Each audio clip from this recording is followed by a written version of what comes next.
Mẹ mang thai 8 tháng, khổ cực sinh con ra. Tôi không cần bà làm mẹ đâu. Hoắc Tử Trừng, con đứng lại cho mẹ.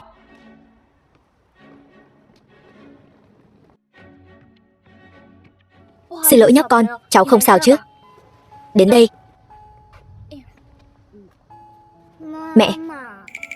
Gì vậy? Đây là mẹ của tôi. Hoắc Tử Trừng. Ba. Có phải ta đã nói với con rồi không? Khi chưa có sự cho phép của ta, không được phép chạy loạn khắp nơi. Vị tiên sinh này, cách anh nói chuyện với con trẻ có thể ôn hòa hơn một chút được không?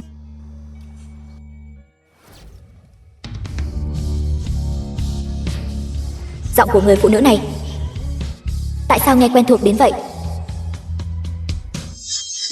Thưa tiên sinh, ngài là Hoắc Đình Tư sao? Xem ra lại là một người muốn lợi dụng con trẻ để tiếp cận tôi. Hoắc Tử Trừng, con lại đây. Đừng để ta phải nói lần thứ hai. Ba tự đi đi. Con mới không muốn về với Lâm Khả Nhi. Cái người phụ nữ đó. Cái gì mà người phụ nữ này, người phụ nữ kia? Lâm Khả Nhi là mẹ của con. Hoắc Tử Trừng, sao con lại trở nên vô giáo dục như vậy rồi? Lâm Khả Nhi, cô ta lại ở cùng với người giàu nhất Hải Thành. Hai người còn sinh ra một đứa con lớn như vậy. Hoắc Tử Trừng, con ngoan ngoãn một chút.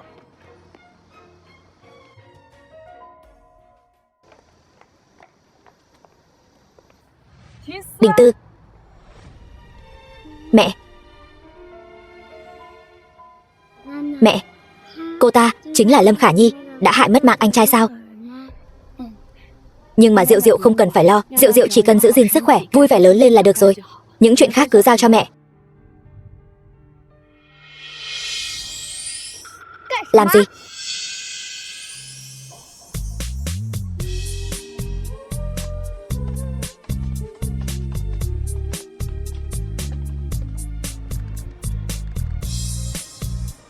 Lâm Khả Nhi, rất nhanh thôi, chúng ta sẽ gặp lại nhau. Lâm Khả Nhi đã ở phòng khách rồi. Vãn Vãn, cô thật sự quyết định gặp cô ta sao? Đương nhiên, Chi Duệ ca không biết sao. 4 năm nay tôi vì cái gì mà luôn nghiên cứu trí tuệ nhân tạo? Chẳng phải là vì cái kỹ thuật mà ngay cả Hoắc thị cũng thèm thuồng sao? Tôi muốn đổi một dáng vẻ khác để trở lại trước mặt Lâm Khả Nhi. Không phải cô đã nói rồi sao? Lâm Khả Nhi đã ở cùng với Hoắc Đình Tư rồi. Nếu như những gì cô nói là thật, vậy thì Lâm Khả Nhi và Lâm gia phía sau đã có Hoắc thị làm chỗ dựa. Chúng ta sẽ như thế nào? Chẳng lẽ cô ta đã hại con của tôi mà tôi lại xem như không thấy sao? Nhưng mà cứ yên tâm đi, Chi Duệ ca. Cho dù Hoắc Đình Tư có giúp cô ta, tôi cũng tuyệt đối sẽ không liên lụy đến anh và Tạ gia đâu. Mối thù của tôi, cho dù phải liều cả mạng, tôi cũng phải từ trên người bọn họ cắt xuống một miếng thịt. Vãn Vãn.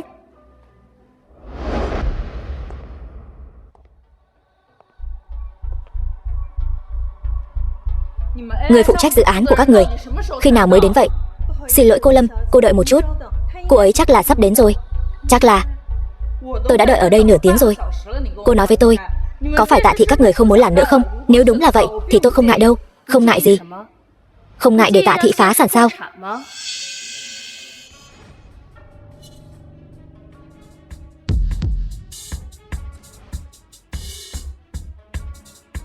Lâm tổng.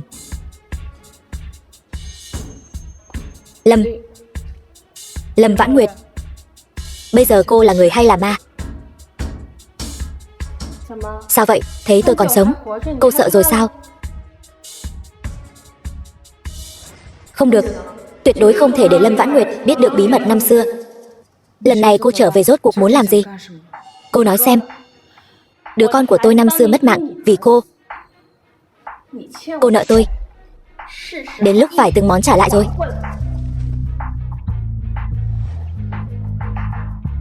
Chờ đã. Lâm Vãn Nguyệt cứ tưởng đứa con năm đó của cô ta đã mất mạng rồi. Muội muội, tôi biết sai rồi. Giống như em nói, chúng ta từ nhỏ đã là chị em lớn lên cùng nhau mà. Năm đó chị đã cho người đi cứu hỏa rồi, nhưng sau đó trong đám cháy chỉ còn lại một đứa trẻ mất mạng.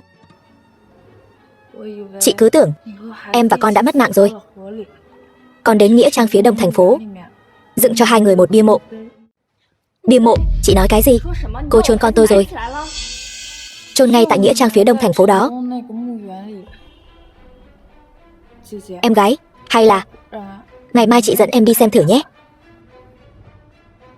Lâm Khả Nhi, tốt nhất là cô đừng giở trò gì với tôi. Nếu không, hậu quả của việc lừa dối tôi, cô gánh không nổi đâu. Sao lại thế được chứ, muội muội?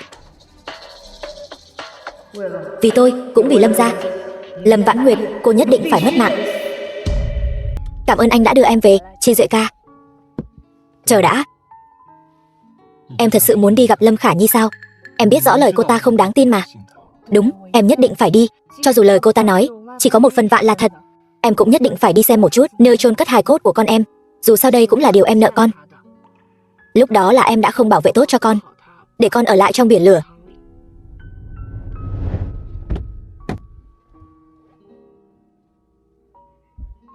Muội muội, ở Hải Thành, đứa bé chưa đủ tháng, không thể chôn vào nghĩa trang chính được. Vì vậy đứa con năm đó của em được chôn ở nơi tương đối hẻo lánh. Sao vậy muội muội? Mộ của con ở ngay phía trước rồi. Nơi này đã vượt quá phạm vi nghĩa trang công cộng rồi. Lâm Khả Nhi, nói đi, cô lại giở trò gì đấy?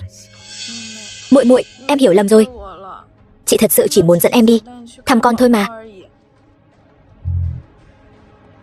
Lâm Vãn Nguyệt, cô đứng lại cho tôi.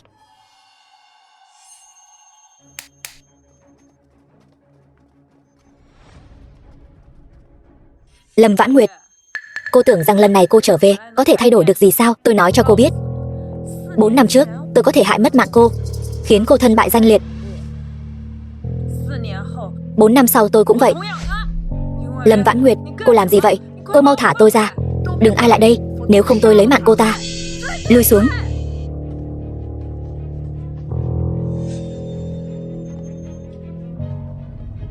Em gái, tôi biết sai rồi. Em thả tôi ra trước có được không? Chúng ta có chuyện gì từ từ bàn bạc. Lâm Khả Nhi, có muốn tôi cũng cho cô nếm thử một chút không? 4 năm trước, cái cảm giác tôi sắp mất mạng ấy. Lâm Vãn Nguyệt, cô muốn làm gì tôi?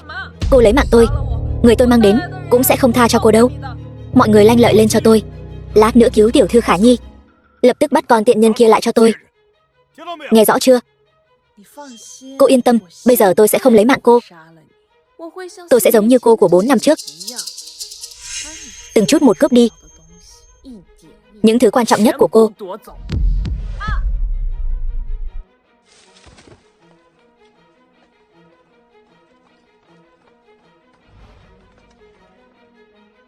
Cút ngay cho tôi.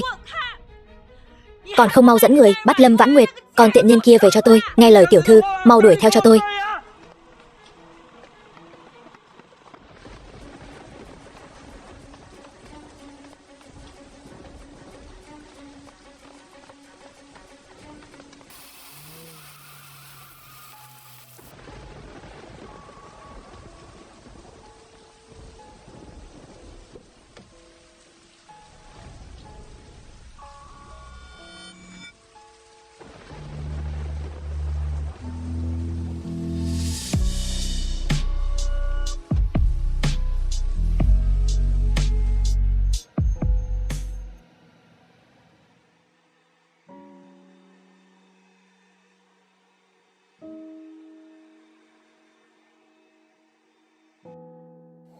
Hoắc Đình Tư, tại sao anh ta lại cứu mình?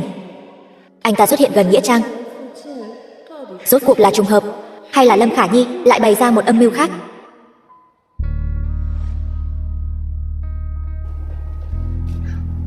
Sao, đến một tiếng chào hỏi cũng không có đã muốn đi rồi? Hoắc tổng còn có chuyện gì sao?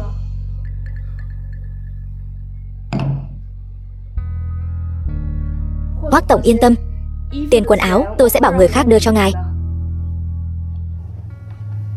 Đợi một chút.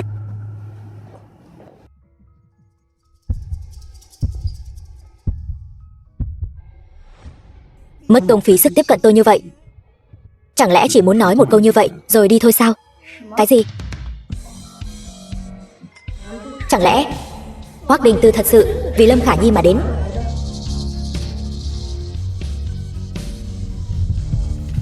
Hoắc tổng yên tâm. Nếu Hoắc tổng muốn nhúng tay vào chuyện giữa tôi và Lâm Khả Nhi, vậy thì xin lỗi.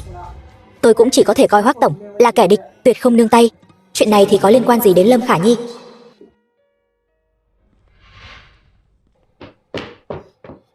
Không xong rồi, Hoắc tổng, cậu chủ nhỏ, thằng bé lại muốn bỏ nhà đi rồi.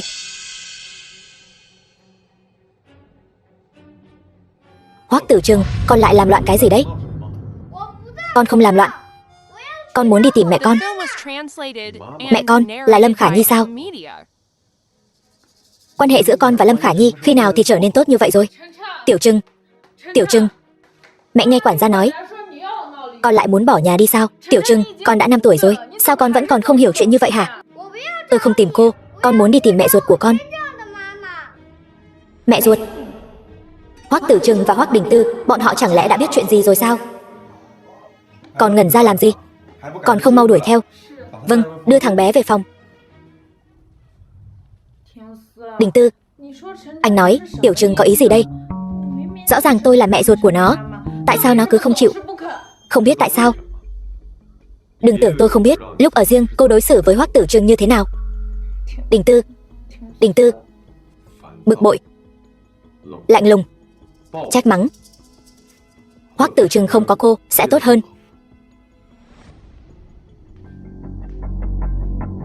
Cái thằng con hoang Hoắc Tử Trừng đó quả nhiên nuôi không lớn, lại còn lén lút đi nói xấu tôi với Hoắc Đình Tư. Còn cả Lâm Vãn Nguyệt, con tiện nhân đó lúc nào cũng có thể phát hiện ra chân tướng năm xưa. Không được, tôi không thể chờ thêm được nữa. Tôi phải nhanh chóng gả vào nhà họ Hoắc.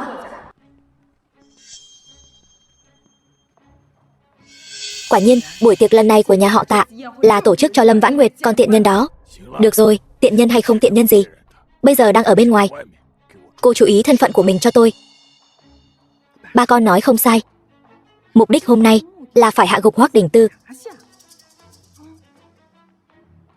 Là người phụ nữ đó, cô ta và Tạ Chi Duệ có quan hệ gì? Chẳng lẽ trước đây là tôi hiểu lầm cô ta rồi?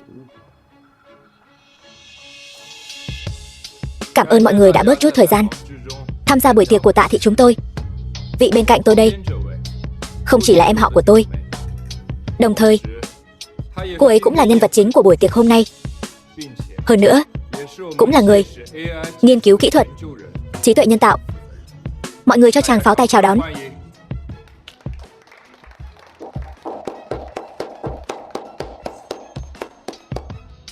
Kỹ thuật trí tuệ nhân tạo của nhà họ Tạ sao lại là Lâm Vãn Nguyệt, con tiện nhân đó nghiên cứu ra? Bất kể có phải cô ta nghiên cứu ra hay không, cô ta họ Lâm, không phải họ Tạ. Cô ta làm người phụ trách kỹ thuật trí tuệ nhân tạo của Tạ gia này, sao không nghĩ cho nhà họ Lâm chứ? Cái đứa con nghịch tử này. Chào mọi người, tôi là Lâm Vãn Nguyệt. Chắc hẳn rất nhiều người ở đây đều biết tôi. Nhị tiểu thư Lâm gia, Chửa Hoang không biết liêm sỉ, trên người dán đầy nhãn mác. Nhưng kể từ hôm nay, tôi hy vọng cô còn dám nhắc tới những chuyện xấu cô làm mấy năm trước. Muội muội, năm đó em đã làm bao nhiêu chuyện sai trái mà ba chưa từng nghĩ đến việc từ bỏ em. Từ nhỏ bồi dưỡng em, còn cho em một nửa cổ phần của Lâm thị. Sao em có thể như vậy? Hơn nữa, em đã biến mất lâu như vậy rồi.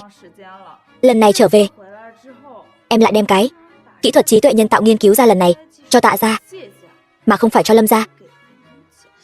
Tôi đã làm rất nhiều chuyện sai trái sao? Tôi nên hiến kỹ thuật trí tuệ nhân tạo cho Lâm gia sao?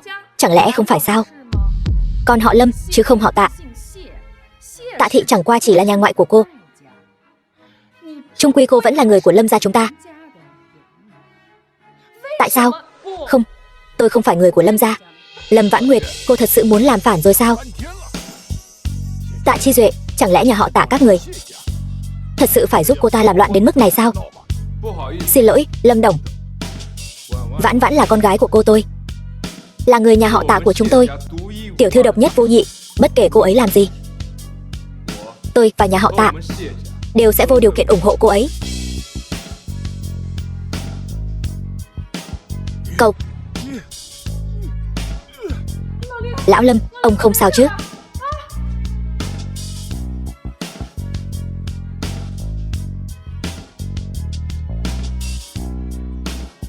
Từ khi ông không tin tôi bị người ta hãm hại, từ khi ông nhốt tôi lại, từ khi tôi mang thai, Ông chưa từng đến thăm tôi một lần nào.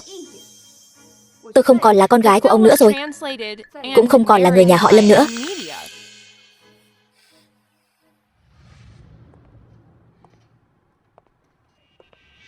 Còn về phần cô, tôi đã nói rồi, tôi muốn lấy lại tất cả mọi thứ. Chi bằng bắt đầu từ việc khiến cô thân bại danh liệt đi. Mọi người có muốn nghe thử một chút cuộc đối thoại của chúng tôi lúc ở Nghĩa Trang không? Không, em gái, em không thể đối xử với chị như vậy. Chị là chị của em. Chị sao? Là loại chị hận không thể lấy mạng em mình sao? Lâm Vãn Nguyệt, cô tưởng rằng lần này cô trở về có thể thay đổi được gì sao? Tôi nói cho cô biết, 4 năm trước tôi có thể lấy mạng cô, khiến cô thân bại danh liệt. 4 năm sau, cô mau tắt đi. Không phải tôi không có ý hãm hại Lâm Vãn Nguyệt. Là con tiện nhân Lâm Vãn Nguyệt đó, cô ta đang vu khống tôi. Vu khống gì chứ? Lâm Vãn Nguyệt ngay cả chứng cứ cũng đưa ra rồi. Vậy chuyện này còn có thể là giả được sao? Trời ơi, không ngờ Lâm Khả Nhi lại là loại người này. Đối với em gái ruột cũng có thể ra tay tàn độc như vậy. Em gái ruột? Em gái ruột gì chứ? Mẹ của cô ta là sau này mới gả vào nhà họ Lâm, không trừ khử Lâm Vãn Nguyệt.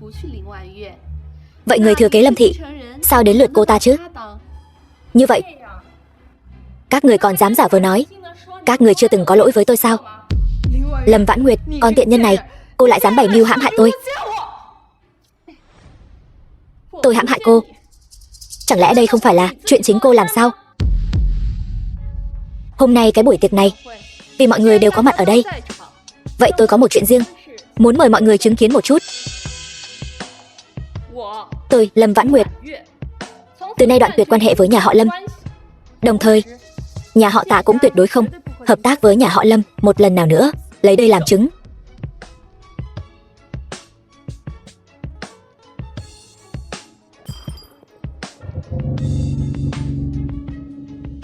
Lão Lâm, Lão Lâm, ông bình tĩnh lại đi.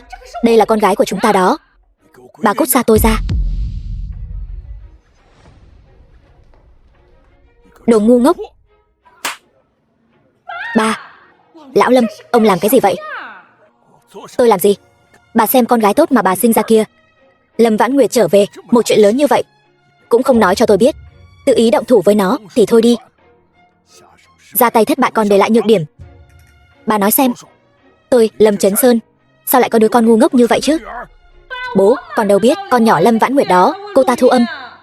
Mày còn dám cãi sao? Thôi được rồi. Lão Lâm, chẳng phải là bị Lâm Vãn Nguyệt, con nhỏ khốn kiếp đó chơi một vố sao? Ông cũng đừng giận nữa. Đợi đến khi con gái chúng ta gả vào nhà họ Hoắc, xem ai còn dám làm mưa làm gió trên đầu chúng ta. Gả vào nhà họ Hoắc, Hoắc Đình Tư mà thật lòng muốn cưới nó thì mấy năm trước hai đứa đã kết hôn rồi. Còn phải đợi đến bây giờ sao? Còn để cho tôi bị con nhỏ Lâm Vãn Nguyệt đó chỉ vào mặt mà chửi sao? Ông đừng giận nữa, Lão Lâm. Lần này tôi và Khả Nhi đã lên kế hoạch kỹ càng rồi. Ông cứ chờ mà xem đi. Cái gã Hoắc Đình Tư này, lần này không cưới cũng phải cưới.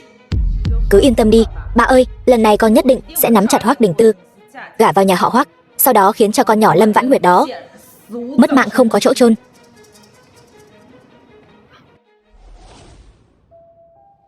Bảo bối, con thấy không? Mẹ đã bắt đầu hành động rồi. Rất nhanh thôi, mẹ rất nhanh thôi, sẽ giúp con báo thù rửa hận.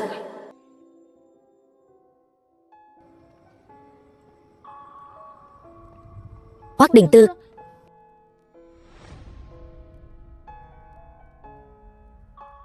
không sao chứ? Không sao. Sao vậy? Tổng giám đốc Hoắc đặc biệt vì Lâm Khả Nhi mà đến sao? Lâm Khả Nhi? Đúng vậy. Lâm Khả Nhi không phải là người phụ nữ của Hoắc tổng sao? Tổng giám đốc Hoắc đặc biệt vì cô ta mà đến đòi lại công bằng. Cô ta không phải là người phụ nữ của tôi. Tôi đến là muốn hỏi cô có hứng thú hợp tác với Hoắc thị không? Nói đi, Hoắc thị muốn bàn chuyện hợp tác gì với tôi? Cũng không có gì, chỉ là Hoắc thị dạo gần đây đã nhắm đến ngành công nghiệp ô tô. Tôi vẫn luôn suy nghĩ làm thế nào mới có thể khiến ô tô thực sự đạt được tính năng thông minh hóa, tự động lái, vừa hay kỹ thuật trí tuệ nhân tạo của Lâm tiểu thư có thể đáp ứng được yêu cầu này. Không biết Lâm tiểu thư có hứng thú với dự án này không? Tổng giám đốc Hoắc vừa mới nói, Lâm Khả Nhi không phải là người phụ nữ của anh. Cô ta tuy là mẹ của con tôi, nhưng tôi lại chưa từng nghĩ đến chuyện cưới cô ta. Không ngờ, cái gã Hoắc Đình Tư này còn khá tệ đấy. Vậy nếu như tôi muốn ra tay với cô ta và Lâm Thị, Tổng giám đốc Hoắc sẽ ngăn cản chứ? Cũng phải, dù sao cũng là mẹ của con Hoắc Tổng. Vậy nên Hoắc Tổng tại sao lại cho rằng tôi sẽ hợp tác với đối thủ của mình chứ?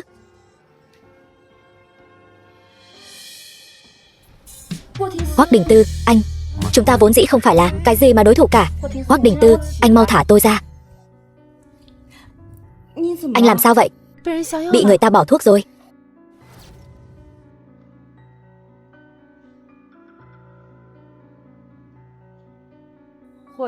Hoắc Đình Tư, cứ đợi đấy. Có thứ này ở đây. Tối nay, anh chỉ có thể là của tôi thôi.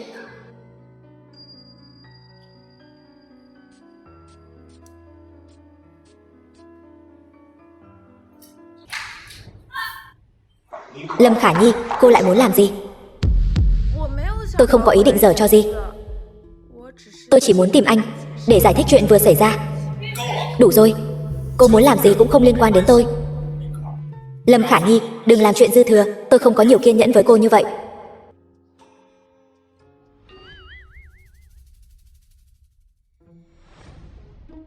Đừng tưởng rằng anh bị bỏ thuốc là có thể động tay động chân với tôi. Đồ cặn bã.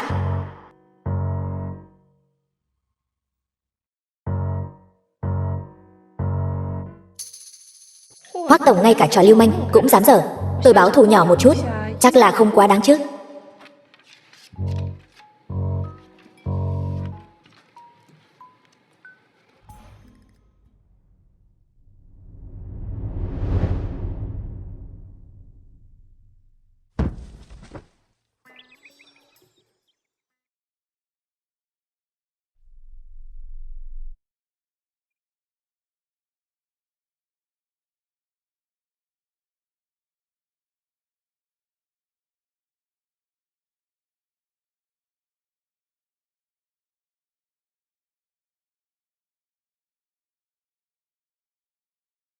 Người phụ nữ này thật sự cho rằng bản thân là tiên nữ, khiến mình giở trò lưu manh sao?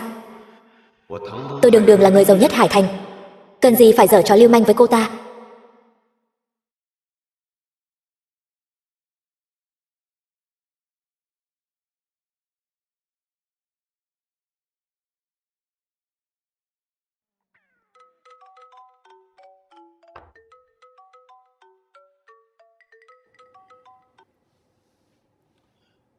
Cái gì?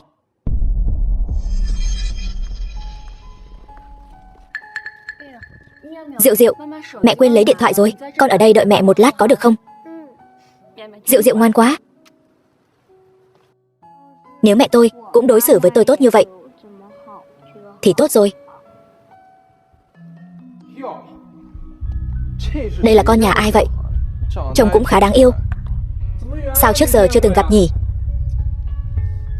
Sao lại còn là người câm nữa vậy? Tiểu Câm, ông đây nói chuyện với mày đấy. Tạp chủng, mày dám cắn ông? Thằng tạp chủng nào dám ném ông? Ra đây. Là tôi. Tốt thôi, lại thêm một đứa nữa. Ba tôi là Hoắc Đình Tư. Ông dám đánh tôi sẽ bảo ba tôi trả thù lại. Cái gì? Hoắc Tử Trừng quả nhiên ở đây. Ba. Không hay rồi, thằng nhãi danh này lại thật sự là con trai của Hoắc Đình Tư. Hai đứa tạp chủng chúng mày chờ đấy.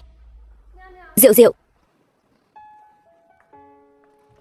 Hoắc Tổng, sao hai người lại ở đây? Tôi đến tìm Tiểu Trừng. Vừa rồi con và ba đã bảo vệ Diệu Diệu.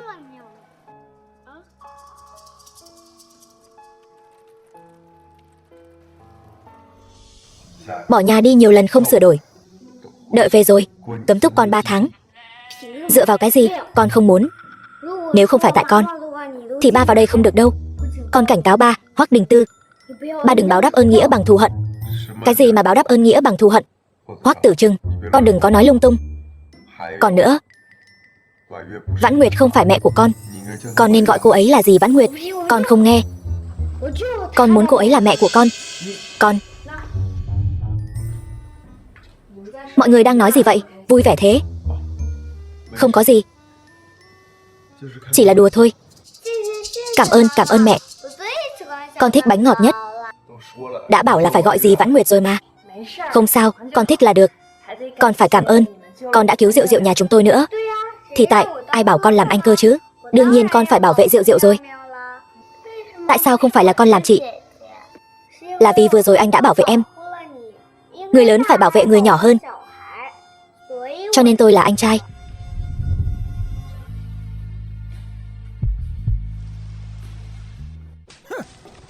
Cô biết không, Lâm Thị đã tổn thất bao nhiêu tiền vì cô. Lão Lâm, đừng giận dữ như vậy mà. Dù sao thì lần này Hoắc Đình Tư cũng không làm mọi chuyện tuyệt tình như vậy. Hoắc Tử Trừng đang ở trong tay chúng ta. Ông còn lo lắng Lâm Thị sẽ gặp chuyện sao? Hoắc Tử Trừng, chỉ sợ có một ngày Hoắc Đình Tư sẽ biết Khả Nhi không phải mẹ ruột của Hoắc Tử Trừng. Sao có thể chứ? Đến lúc đó Khả Nhi đã là Hoắc Thái Thái, mang thai con của nhà họ Hoắc rồi. Đúng không, Khả Nhi? Lão Lâm, ông không phải nói gần đây vai bị đau sao? Tôi vừa học được mấy động tác massage mới. Chúng ta vào trong phòng thử xem. Tôi cho cô thêm 1 tháng nữa. Nếu cô vẫn không giải quyết được Hoắc Đình Tư, tôi sẽ phải xem xét lại việc đưa Vãn Nguyệt trở về. Được rồi, Lão Lâm, đi thôi. Lâm Vãn Nguyệt, sao ở đâu cũng có cô vậy? Tại sao cô luôn có số tốt như vậy?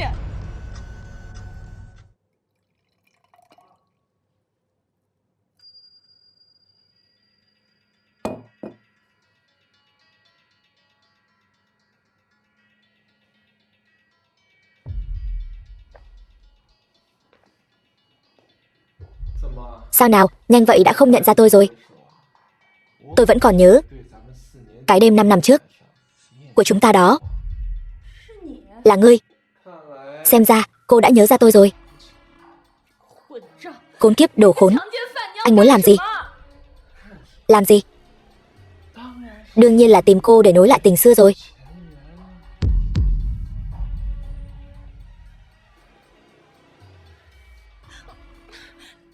Anh muốn cho tôi uống cái gì? Tôi không uống, anh cút đi. Yên tâm, trong rượu chỉ là bỏ thêm chút đồ giúp vui thôi. Lát nữa bổn thiếu gia sẽ cho cô thoải mái.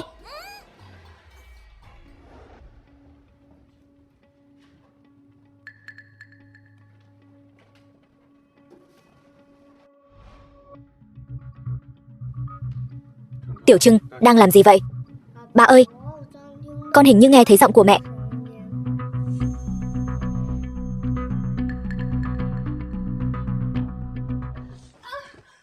Anh tha cho tôi đi, tôi cho anh tiền. Tiền?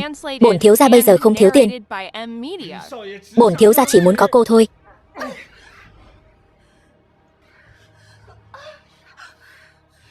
Con khốn, cô dám cắn ông đây.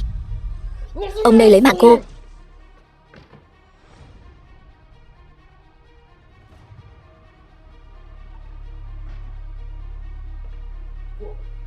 Hoắc tổng, lại là tên xấu xa này.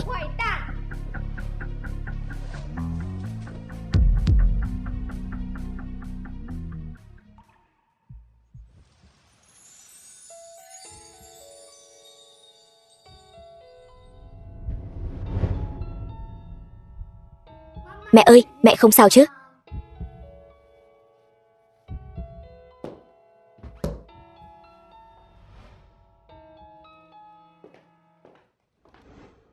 Hai hôm trước tôi trúng thuốc, cô còn trói tôi lại. Không ngờ nhanh như vậy đã đến lượt cô rồi. Anh đừng đụng vào tôi, cút ra ngoài. Cô yên tâm, tôi sẽ không động vào cô đâu. Ở đây rất an toàn. Bác sĩ đã cho cô uống thuốc rồi. Ngủ một giấc, ngày mai tỉnh dậy sẽ khỏe thôi.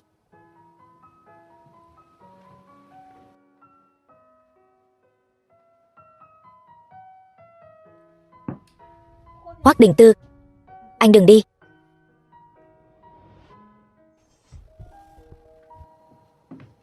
Diệu Diệu, mẹ tỉnh rồi. Mẹ ơi. Hoắc Đình Tư. Tiểu Trưng, đây là đâu vậy? Đây là nhà của tôi. Diệu Diệu tối hôm qua ở nhà đợi mãi không thấy mẹ, lo lắng gọi điện thoại cho cô suốt, nên tôi đã phái người đi đón con bé về. Mẹ ơi, mẹ không sao chứ? Không sao, Diệu Diệu yên tâm đi. Mẹ ơi, sau này mẹ đừng tùy tiện đi gặp người lạ nữa.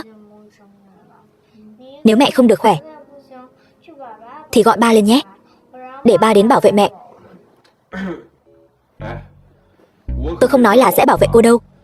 Tôi đường đường là tổng tài của Hoắc thị, làm gì có thời gian mà ngày nào cũng đi theo cô chứ. Không sao, sau này mẹ sẽ cẩn thận hơn khi đi một mình. Ba ngốc quá đi, đến cả theo đuổi vợ cũng không biết. Hoắc Tử Trừng, con. Alo, xin chào. Em gái, sau 5 năm lại lần nữa cảm nhận được cái cảm giác thân bại danh liệt đó, không dễ chịu đúng không? Là chị, Lâm Khả Nhi.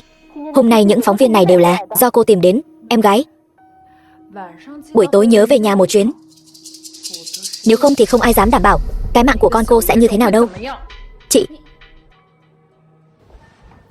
Xin lỗi anh, Hoắc tiên sinh, tôi có chút việc phải ra ngoài một lát, tối nay có thể giúp tôi chăm sóc Diệu Diệu một chút được không? Được, cô đi đi. Lâm Khả Nhi, cô ra đây cho tôi. Cô lại giở trò gì đấy?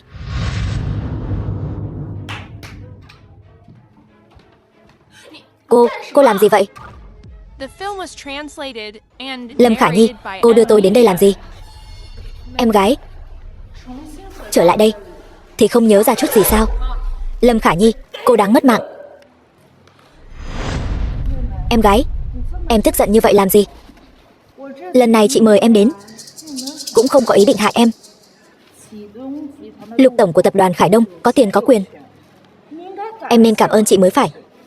Nếu không thì sao em có thể sinh ra con của Lục tổng chứ? Lâm Khả Nhi, cô im miệng đi. Diệu Diệu là con của tôi, không có bất cứ quan hệ gì với anh ta. Không phải con của Lục Khải Đông. Vậy là con của ai? Là con của Hoắc Đình Tư sao? Lâm Vãn Nguyệt, sao cô không mất mạng trong đám cháy lớn 4 năm trước đi? Lâm Khả Nhi đồ điên. Cô đừng tưởng rằng có tập đoàn Tạ Thị giúp cô thì cô có thể đấu lại tôi. Lâm Vãn Nguyệt, tôi mới là mẹ của Hoắc Tử Trừng, nữ chủ nhân tương lai của nhà họ Hoắc. Hoắc Đình Tư anh ấy chỉ có thể cưới tôi. Cô đừng si tâm vọng tưởng nữa, nghe rõ chưa? Alo Lục tổng. Alo Lâm Khả Nhi, có phải cô đã bắt cóc Lâm Vãn Nguyệt rồi không? Xem ra Lục tổng đã biết chuyện này rồi. Anh không phải vẫn luôn không có được Lâm Vãn Nguyệt và cái đứa con hoang kia nên lúc nào cũng canh cánh trong lòng sao? Chỉ cần Lâm Vãn Nguyệt vắng mặt tại tòa, chắc hẳn cái gì? Tôi cho cô biết. Cô mau thả Lâm Vãn Nguyệt cho tôi ngay. Hoắc Đình Tư tìm đến tận đây rồi. Chẳng lẽ cô muốn tôi phá sản tập đoàn sao? Cái gì? Hoắc Đình Tư đi tìm anh rồi sao? Tóm lại tôi nói cho cô biết. Cái gì mà Lâm Vãn Nguyệt, cái gì mà con cái, tôi không cần nữa. Còn nữa, kể từ hôm nay cô đừng đến tìm tôi nữa. Alo.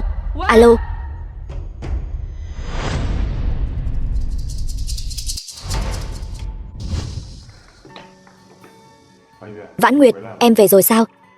Sao rồi, không sao chứ? Các con đâu? Trời tối quá rồi nên tôi cho chúng lên lầu ngủ rồi. Hôm nay thật sự vất vả cho anh rồi, Hoắc tiên sinh. Vậy tôi lên lầu xem Diệu Diệu thế nào. Vãn Nguyệt, rốt cuộc em bị làm sao vậy? Tại sao đi ra ngoài một chuyến trở về lại thành ra thế này? Không có gì đâu, Hoắc tiên sinh. Tôi chỉ là đột nhiên nghe nói Lâm Khả Nhi là vị hôn thê của anh, mới phát hiện ra hình như chúng ta không nên quá thân thiết. Ai nói với em Lâm Khả Nhi là vị hôn thê của tôi? Tôi với cô ta không có quan hệ gì cả. Không có quan hệ gì cả. Vậy Tiểu Trừng thì sao? Tiểu Trừng từ đâu mà ra? Lâm Vãn Nguyệt, em đang ghen đấy sao? Tôi không có, anh nghĩ nhiều rồi. Sở dĩ tôi nói với Hoắc tiên sinh những điều này chỉ là muốn nói với Hoắc tiên sinh, Lâm Khả Nhi dám động tay động chân với Diệu Diệu, vậy tôi tuyệt đối sẽ phản kích lại. Chỉ là hy vọng Hoắc tiên sinh đừng nhúng tay vào chuyện của chúng tôi. Vãn Nguyệt.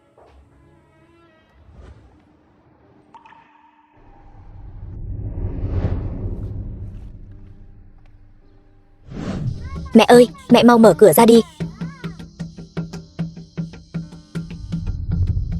Mẹ mau mở cửa ra đi. Viết ở đây. Tiểu Trừng, đồ đàn bà xấu xa kia lại đến tìm ta làm gì?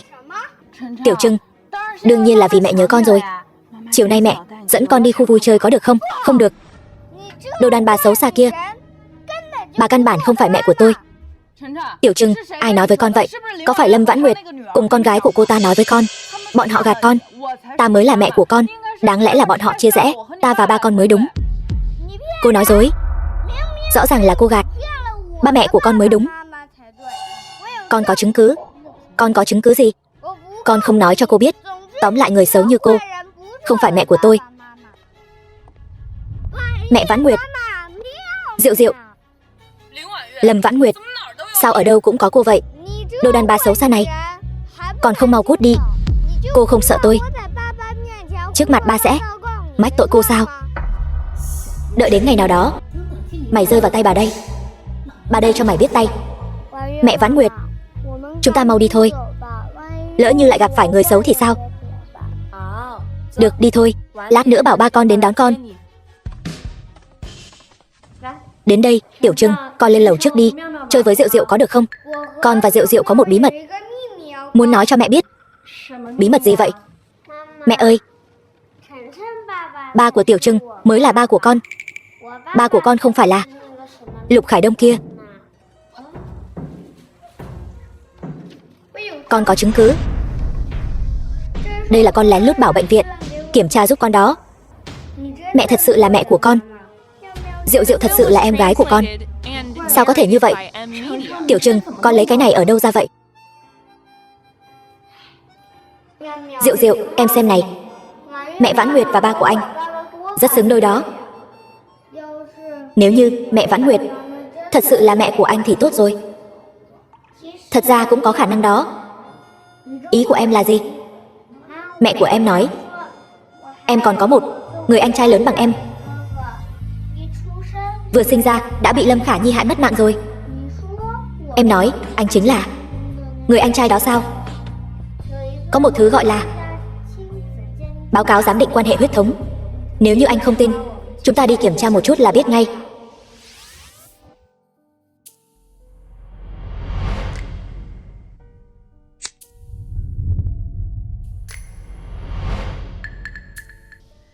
Đây là tóc của mẹ em.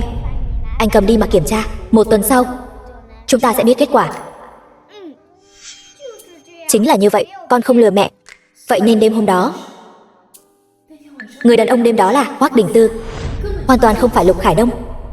Thảo nào Tiểu Trừng và Diệu Diệu cùng tuổi. Thì ra nó là con của tôi. Con tôi chưa mất mạng.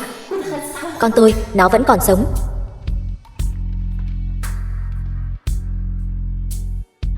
Mẹ ơi, con sắp ngạt thở rồi. Xin lỗi con. Mẹ kích động quá. Mẹ thật sự là mẹ của con rồi. Diệu Diệu thật sự là em gái của con rồi. Có nên đem chuyện này nói cho bà biết không? Đừng. Tiểu Trừng, Diệu Diệu, chúng ta đừng nói cho bà biết vội, có được không? Đây là bí mật của ba người chúng ta.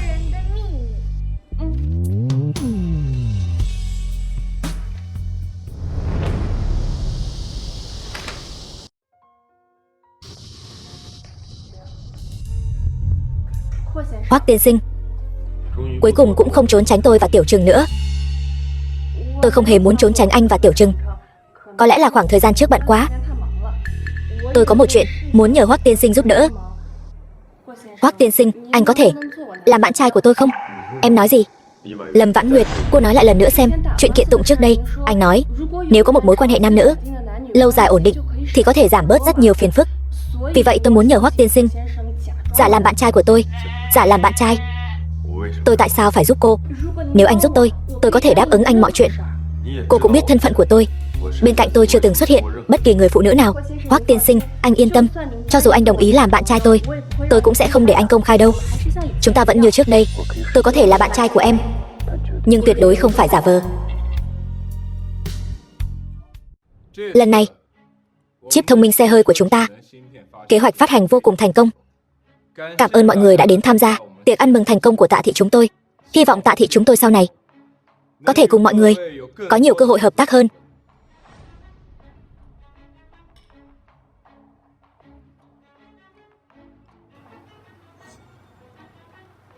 Anh, em có việc phải đi giải quyết trước.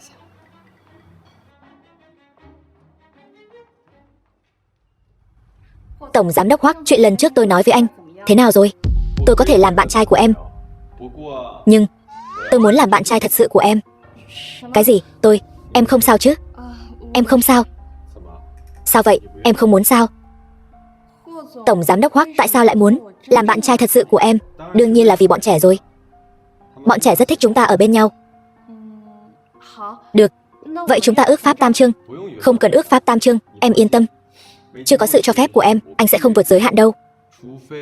Trừ khi là trước mặt bọn trẻ thể hiện ân ái. Được, thành giao. Dù sao thì bạn trai bạn gái cũng có thể chia tay.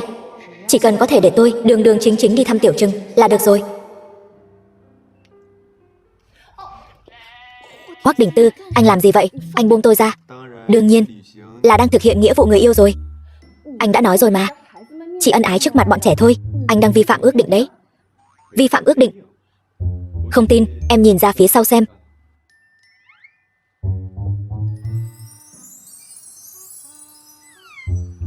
Ba ơi, mẹ ơi, hai người đang hẹn hò sao? Mẹ, chỉ là...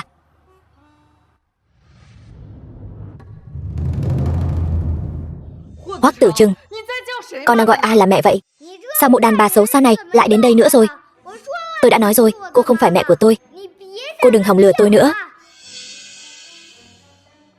Lâm Vãn Nguyệt, đồ hồ ly tinh. Rốt cuộc cô đã cho con trai tôi và Hoắc Đình Tư uống thuốc mê gì vậy mà khiến bọn họ từng người đều bênh vực cô?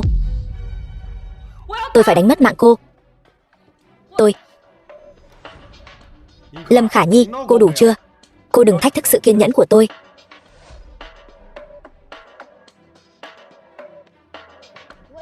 Tôi cho cô đánh mẹ tôi này. Tôi cho cô. Cút ngay cho tôi. Yên tâm đi, con không sao. Đứng dậy đi. Nói đi, rốt cuộc cô muốn nói chuyện gì với tôi? Lâm Khả Nhi, mấy năm nay mỗi tối cô ngủ có ngon giấc không? Cô muốn nói gì?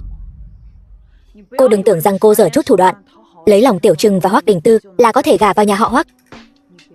Cô đừng quên, tôi mới là mẹ ruột của Tiểu Trừng. Chỉ có tôi mới có tư cách, mới có thể gả vào nhà họ Hoắc. Bây giờ tôi mới hiểu ra tại sao cô lại sợ tôi về Hải Thành đến vậy. Tôi vừa về, cô đã dùng mọi thủ đoạn muốn tôi biến mất.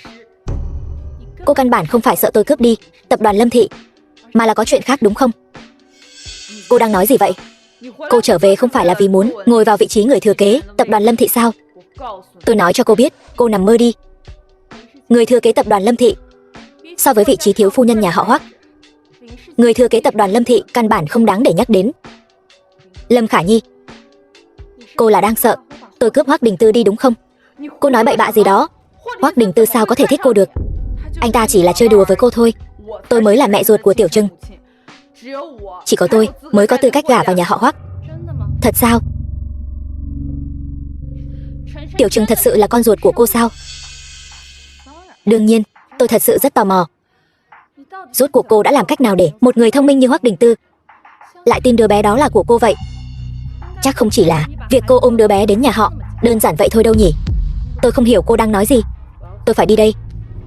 Để tôi đoán xem, có phải cô đã lấy tóc của tôi đi làm giám định quan hệ huyết thống, sau đó nói là của cô nên mới khiến anh ấy tin vào tất cả chuyện này? Lâm Vãn Nguyệt, đừng nói nữa.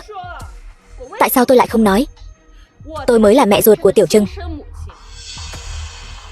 Hoắc Đình Tư hoàn toàn không phải công cụ để cô gả vào nhà họ. Tôi biết sai rồi. Nhưng cô đừng quên, 4 năm trước chính tôi đã cứu Tiểu Trừng. Tôi là ân nhân cứu mạng của nó. Cho nên cô nợ tôi một mạng.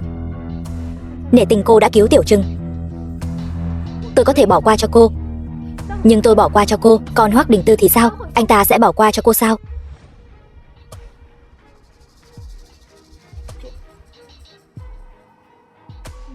Em gái, cứu tôi với. Chuyện của Tiểu Trừng nhất định không thể để Hoắc Đình Tư biết.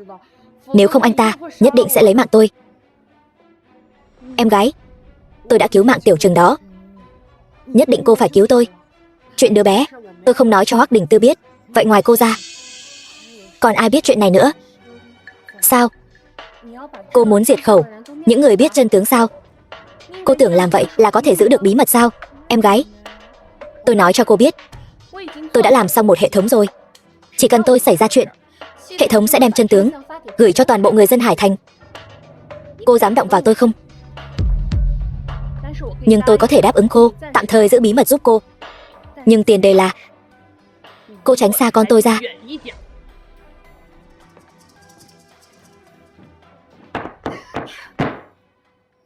Cái hệ thống rách nát gì chứ?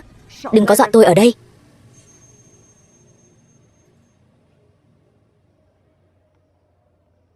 Alo, giúp tôi lấy mạng một người phụ nữ. Tôi đã nói rồi, tự em có thể về được. Thật ra anh không cần đưa em về đâu. Anh là bạn trai của em. Bạn trai đưa bạn gái về, chẳng lẽ không phải là chuyện đương nhiên sao? Vậy được thôi. Cảm ơn Hoắc tiên sinh đã đưa em về nhà. Em về đến nhà rồi. Hoắc tiên sinh, tạm biệt. Đừng gọi anh là Hoắc tiên sinh. Anh nói cho em biết, anh nghiêm túc hẹn hò với em đó, nên sau này đừng hòng trốn thoát khỏi anh. Vậy được thôi, em gọi anh là Đình Tư được chứ? Hôm nay thật sự quá muộn rồi. Em thật sự phải về rồi.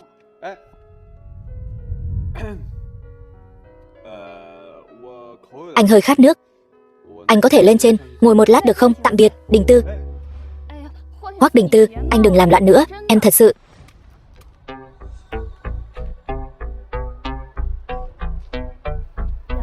Hai người, mỗi người một tên. Không, giao hết cho tôi.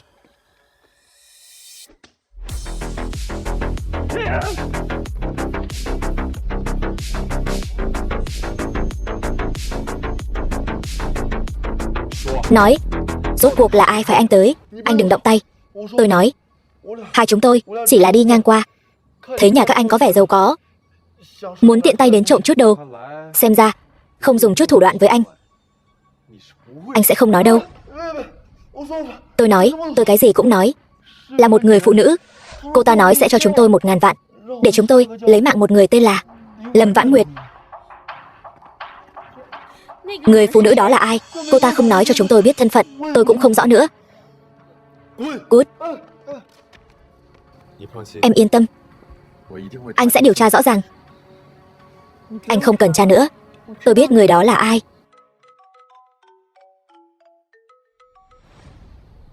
Alo, Tổng Giám đốc Hoắc, camera giám sát khách sạn 5 năm trước đã qua xử lý đặc biệt, có thể nhận diện số phòng rồi. Hơn nữa, tôi còn phát hiện ra vài điều mới. Anh mau về đi. Được. Anh phái 20 vệ sĩ bảo vệ Vãn Nguyệt và Diệu Diệu.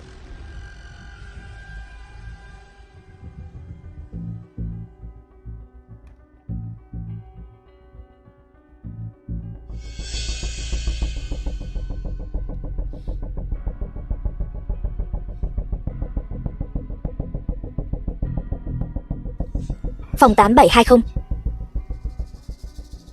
Lẽ nào người ở cùng tôi đêm đó không phải Lâm Khả Nhi? Đi, đến nhà họ Lâm một chuyến.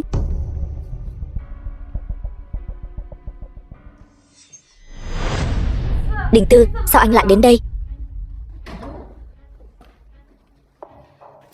Anh đến, sao cũng không báo trước một tiếng, để em bảo họ làm những món anh thích ăn. Đình Tư, anh sao vậy? Anh như vậy em sợ lắm. Cô gạt tôi. Cô đã gạt tôi suốt bằng đấy năm trời. Đình Tư, anh đang nói gì vậy? Em nghe không hiểu. Tôi hỏi cô, chuyện đứa bé, cô đã làm thế nào để có thể giấu hết mọi người?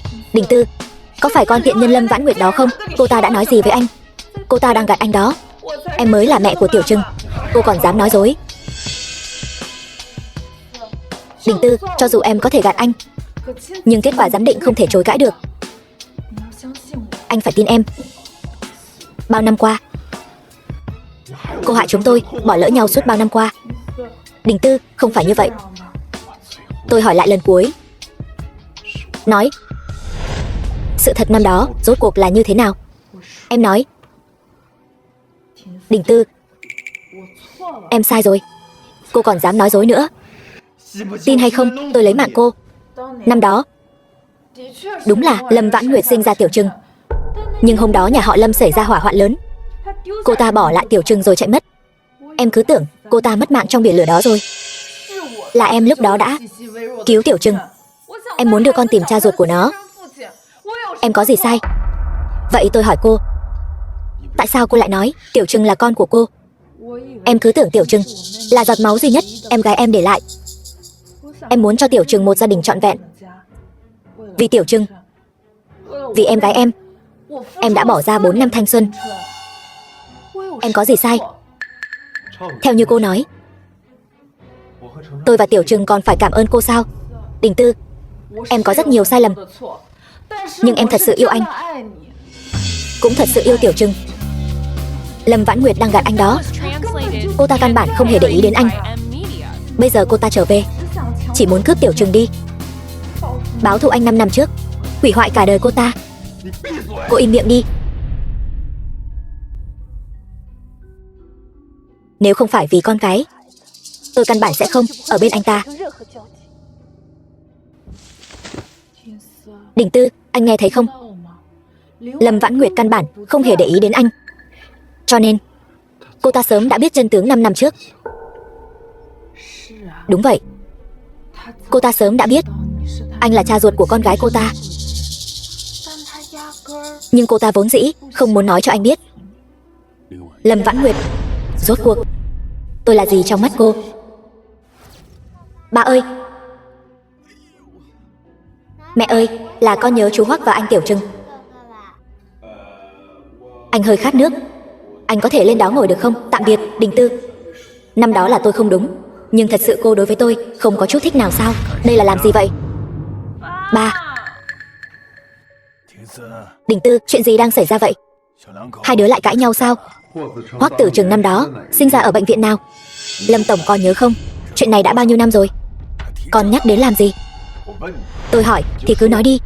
Năm đó Khả Nhi sinh non, còn chưa kịp đưa đến bệnh viện, đứa bé đã chào đời, cho nên ngay tại nhà tự mình đỡ đẻ. Nhưng Lâm Khả Nhi thường nói, năm đó khi cô ta sinh con bị băng huyết, vậy mà đỡ đẻ tại nhà, máu làm sao mà cầm được. Lâm gia chúng tôi cũng đâu phải là nhà nhỏ, trong nhà đều có bác sĩ, gọi bác sĩ đến, máu liền cầm lại được. Đình Tư, anh hỏi cái này rốt cuộc là muốn làm gì? Không có gì, chỉ là nghe nói một chuyện rất thú vị. Ngài là ông ngoại ruột của Tiểu Trừng, nhưng cô ta lại chưa chắc đã là mẹ ruột của Tiểu Trừng. Cái gì? Tiểu Trừng không phải con ruột của Khả Nhi. Đình Tư, anh đang nói bậy bạ đúng không? Chủ tịch, không xong rồi, cổ phiếu của tập đoàn Lâm Thị chúng ta giảm 3%, chỉ trong nửa tiếng ngắn ngủi, bốc hơi ít nhất 500 triệu. Cái gì? Còn không mau đi điều tra, rốt cuộc là ai đang nhắm vào Lâm Thị của chúng ta? Không cần đâu, ông chỉ có 10 phút, Lâm Thị sẽ phá sản. Cái gì? Đình Tư, cậu điên rồi sao? Tại sao cậu lại nhắm vào công ty Lâm Thị của chúng tôi? Nếu như ông chủ động khai thật, tôi có thể tha cho các người một con đường sống cho Lâm Thị. Nhưng nếu như ông cứ cứng đầu, vậy thì... Lâm Khả Nhi, chuyện này là sao? Có phải cô lại gây chuyện gì ở bên ngoài cho tôi rồi không? Con, cô im miệng.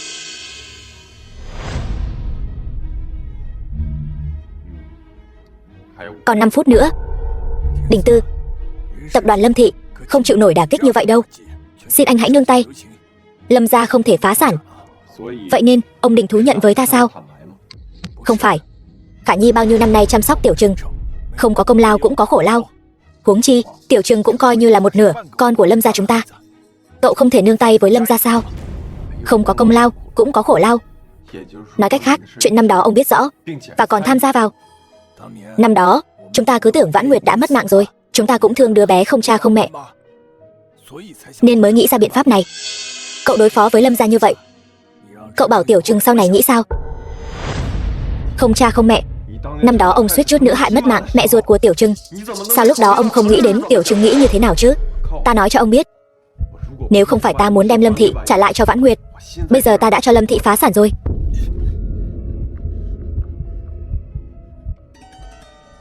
Khả Nhi bị hen suyễn, mau đưa nó đến bệnh viện. Đình Tư, đây là một mạng người, con không thể mặc kệ được. Trợ lý Trịnh, đưa cô ta đến bệnh viện. Vâng.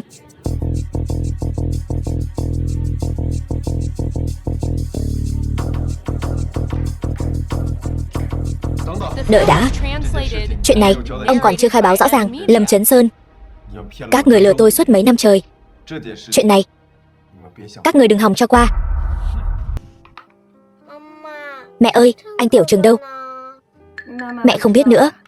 Có lẽ anh đang học đàn dương cầm rồi. Vậy ba đâu? Ba đang bận rồi. Nhưng ba đã hứa hôm nay sẽ đến nhà chúng ta mà.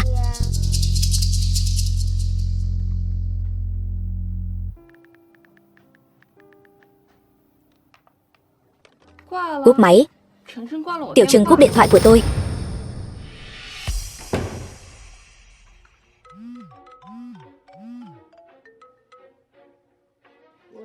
Alo ba. Lâm Khả Nhi, con xem con làm chuyện tốt gì đi. Chẳng phải con đã nói với ba là nhất định phải hạ gục Hoắc Đình Tư cho ba sao? Ba, sự việc không phải như vậy. Là Lâm Vãn Nguyệt. Là Lâm Vãn Nguyệt cô ta. Được rồi. Hoắc Đình Tư đã cho ba một tối hậu thư. Vì Lâm Thị, vì chính bản thân con. Mấy năm tới con ra nước ngoài trốn tạm đi. Cái gì? Ba ơi. Hoắc Đình Tư, không ngờ anh lại nhẫn tâm với tôi như vậy. Anh không chừa cho tôi đường sống. Vậy thì đừng trách tôi. Lại dám bắt cóc Hoắc Tử Trừng tôi. Lại là cô, người đàn bà xấu xa này. Cô không sợ tôi sẽ đi mách ba sao? Được, vậy thì xem ba mẹ ruột của mày có cứu được mày không.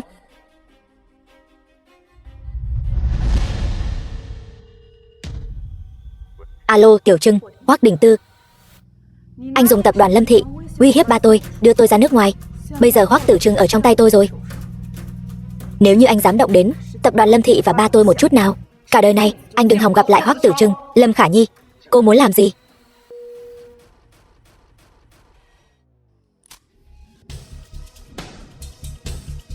Cúp máy rồi. Tiểu Trừng không nghe điện thoại của tôi. Mẹ gọi lại lần nữa đi. Tắt máy rồi. Tiểu Trừng sẽ không xảy ra chuyện gì chứ? Mẹ ơi, vậy phải làm sao đây?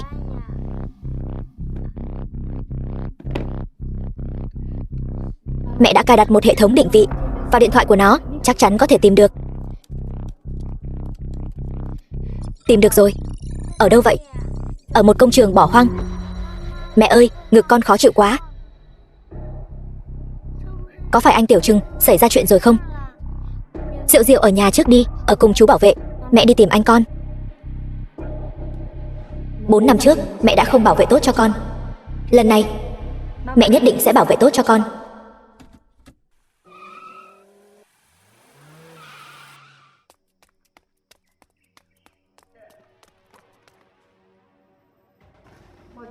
Hoắc Đình Tư, cuối cùng anh cũng đến rồi. Tôi thừa nhận tôi đã lừa anh. Tôi không nên giả mạo là mẹ của Tiểu Trừng. Nhưng cho dù tôi lừa anh, tôi cũng chưa từng nghĩ đến việc hại Tiểu Trừng. Dựa vào đâu mà anh đối xử với tôi như vậy? Dựa vào đâu mà anh đối xử với Lâm Thị như vậy? Lâm Khả Nhi. Sao lại là cô? Hoắc Đình Tư đâu? Dù sao cũng thêm một kẻ mất mạng thay. Được thôi, vậy thì cô hãy ở đây cùng Hoắc Tử Trừng cùng nhau đi mất mạng đi. Dù sao tôi cũng lời rồi. Hoắc Tử Trừng, cô đã làm gì nó? Nó ồn ào quá. Bị tôi đánh ngất rồi. Cô muốn làm gì? Cô đừng làm loạn. Sao cô tìm được đến đây? Đừng có nói với tôi mấy câu giảng đạo vớ vẩn. Lâm Khả Nhi, cô thả nó ra trước đi. Có gì từ từ nói. Từ từ nói. Hoắc Đình Tư bây giờ chắc chắn hận mất mạng tôi rồi. Đều tại con tiện nhân như mày. Mày không phải đã đồng ý giúp tao giữ bí mật sao? Tôi không có nói cho anh ta biết. Bây giờ mày chắc đắc ý lắm nhỉ? Mày không cho tao đường sống. Vậy thì để con trai của mấy người chôn cùng với tao đi. Cô dừng tay. Mày đừng qua đây. Lâm Khả Nhi, mẹ ơi, cứu con. Ồn ào, cô chỉ cần thả Tiểu Trừng ra. Ân oán gì đều trút lên người tôi cái gì cũng đồng ý với cô. Thật không? Chỉ cần cô thả nó ra, tao cũng không cần mày mất mạng. Chỉ cần mày dùng dao rạch nát mặt của mày, tao liền đồng ý thả Hoắc Tử Trừng.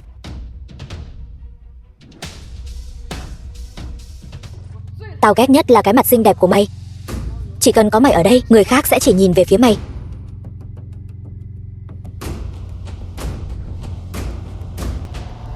Lâm Khả Nhi, cô nói phải giữ lời đấy. Chỉ cần tôi làm theo lời cô nói, cô sẽ lập tức thả Tiểu Trừng ra. Cô nhanh lên đi, tôi không có kiên nhẫn đâu. Mẹ ơi, đừng mà. Mẹ tự nguyện Tiểu Trừng của mẹ. Mẹ không cần cứu con. Còn diễn trò ở đây với tôi sao? Tình mẫu tử sâu đậm lắm sao? Đợi đã, tôi sẽ làm ngay bây giờ.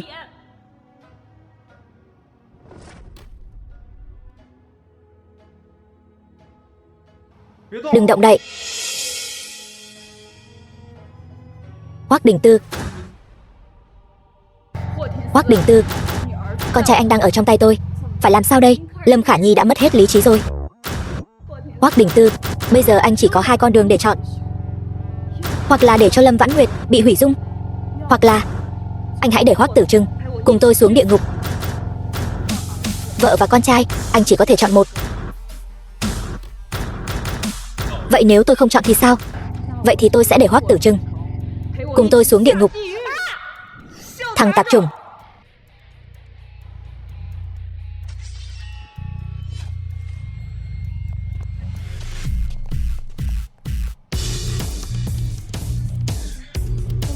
Không sao, có mẹ ở đây. Hoắc Đình Tư, anh thật là bạc tình bạc nghĩa. Kẻ hung ác, rõ ràng là cô mà. Tôi sai rồi, Hoắc Đình Tư. Nể tình tôi đã chăm sóc Tiểu Trừng nhiều năm như vậy, anh hãy tha cho tôi đi. Cảnh sát sắp đến rồi. Cô có tội gì thì cứ vào đồn cảnh sát, tự kiểm điểm bản thân cho tốt đi.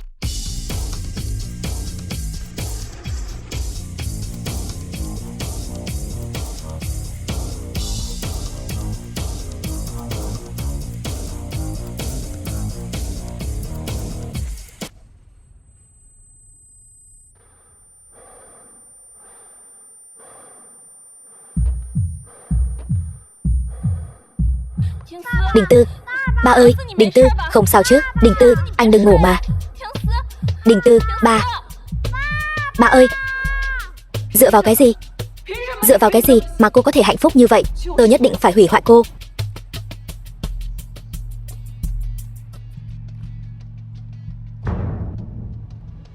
Em gái, lần này sẽ không còn ai bảo vệ cô nữa đâu.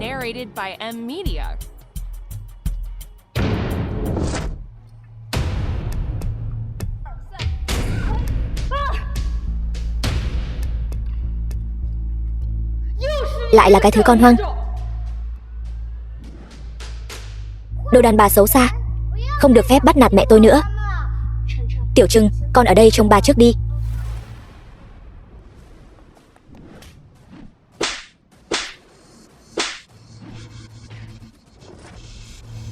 Lâm Vãn Nguyệt, con tiện nhân, cô mau thả tôi ra. Tôi sẽ không tha cho cô đâu. Không tha cho tôi sao? Cô vẫn nên chăm sóc tốt cho bản thân mình trước đi. Lâm Vãn Nguyệt, cô mau thả tôi ra. Con tiện nhân, mau thả tôi ra. Em gái, chị sai rồi. Hoắc Đình Tư, anh tỉnh rồi. Chẳng lẽ không muốn hỏi tôi là khi nào thì biết những chuyện này sao? Vậy anh biết từ khi nào? Rạng sáng hôm nay. Tôi đã xem đoạn video 5 năm trước. Vậy nên Lâm Khả Nhi mới đột nhiên bắt cóc Tiểu Trừng để uy hiếp anh. Đúng. Tại sao em không nói cho anh biết sự thật sớm hơn? Em muốn anh cả đời này sống trong sự lừa dối sao? Em vẫn chưa nghĩ ra nên nói với anh thế nào. Lâm Vãn Nguyệt, em bảo anh làm bạn trai em, có phải là vì để tiếp cận Hoắc Tử Trừng tốt hơn không, đúng không?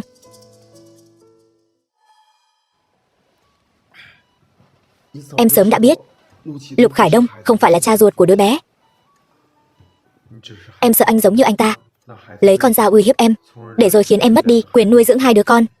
Cho nên em mới không nói thật cho anh biết, đúng không? Đúng. Tiểu Trừng là con ruột của tôi. Tôi nợ con quá nhiều. Không phải vì anh, cuộc đời tôi đã không bị hủy ở tuổi 18. Không phải vì anh, mấy năm nay tôi đã không đau khổ như vậy. Xin lỗi. Người nên nói xin lỗi phải là tôi. Vừa nãy anh còn cứu tôi. Tôi không nên nổi nóng với anh. Không, là lỗi của tôi.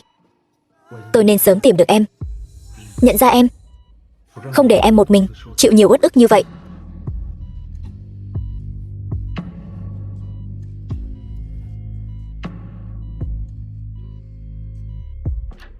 Hoắc tổng, bên Lâm thị.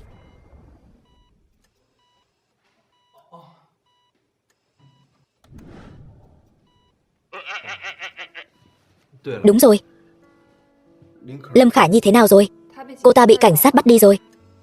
Tội danh bắt cóc cộng thêm cố ý lấy mạng người không hề nhỏ, ước tính phải ngồi tù 20 năm. Đó cũng là do cô ta tự chuốc lấy. Vậy nếu không có gì nữa thì tôi về nhà trước đây. Chắc Tiểu Trừng cũng bị hoảng sợ không ít.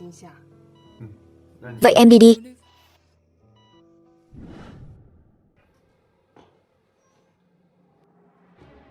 Chủ tịch, phải làm sao? Tập đoàn Lâm thị chỉ trong một đêm, cổ phiếu rớt giá thảm hại, công ty bị cổ đông bao vây rồi. Phải làm sao? Tôi bỏ tiền ra là để thuê cô đến ăn không ngồi rồi sao? Tự nghĩ cách đi. Sản phẩm của tập đoàn Lâm thị đột nhiên bị phát hiện chất hóa học vượt mức cho phép. Nhà đầu tư đều rút vốn rồi. Có người bắt đầu thu mua cổ phiếu của chúng ta với số lượng lớn giá rẻ. Cũng không biết rốt cuộc là ai làm. Là ai làm? Ngoài Hoắc Đình Tư ra thì còn ai vào đây?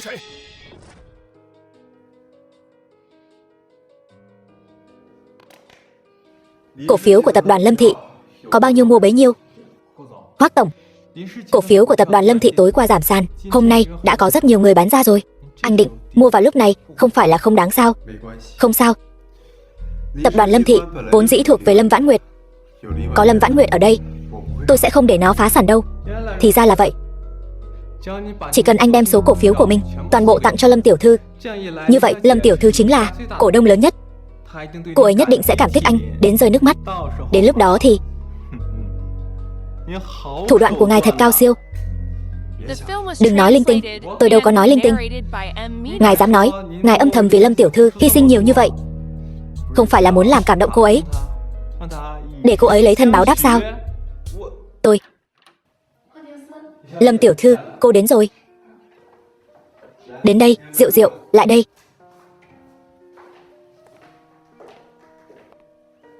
Ba ơi, ba còn đau không? Ba vốn dĩ rất đau, nhưng khi nhìn thấy Diệu Diệu thì ba lại không đau nữa. Không ngờ người lạnh lùng nhất toàn Hải Thành vậy mà lại có một mặt như thế này. Anh, ba không thích con, ba chỉ thích Diệu Diệu. Vậy thì ba mang Diệu Diệu đi đi. Con chuyển đến ở với mẹ, như vậy là được chứ gì? Không được. Tiểu Trừng, con là anh trai, đừng có giở trò trẻ con có được không? Như vậy đi, con dẫn em gái ra ngoài chơi một lát đi. Ba có chuyện muốn nói với mẹ, có được không? Được thôi.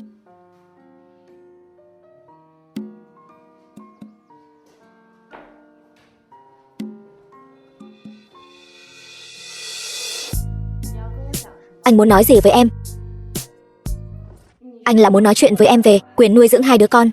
Anh chưa bao giờ nghĩ đến việc tranh giành quyền nuôi con với em. Hai đứa trẻ đó là do em trải qua bao khó khăn mới sinh ra được. Nếu như anh cướp chúng đi, chẳng phải là lấy mạng của em sao? Em nghĩ anh sẽ làm loại chuyện này sao? Vậy thì anh, ý của anh là nếu như chúng ta ở bên nhau, vậy thì Tiểu Trừng và Diệu Diệu có phải là đồng thời có thể có được cả ba và mẹ không? Ý của anh là hai chúng ta ở chung một chỗ. Ý của anh là chúng ta kết hôn đi. Cái gì? Chuyện này em phải suy nghĩ đã.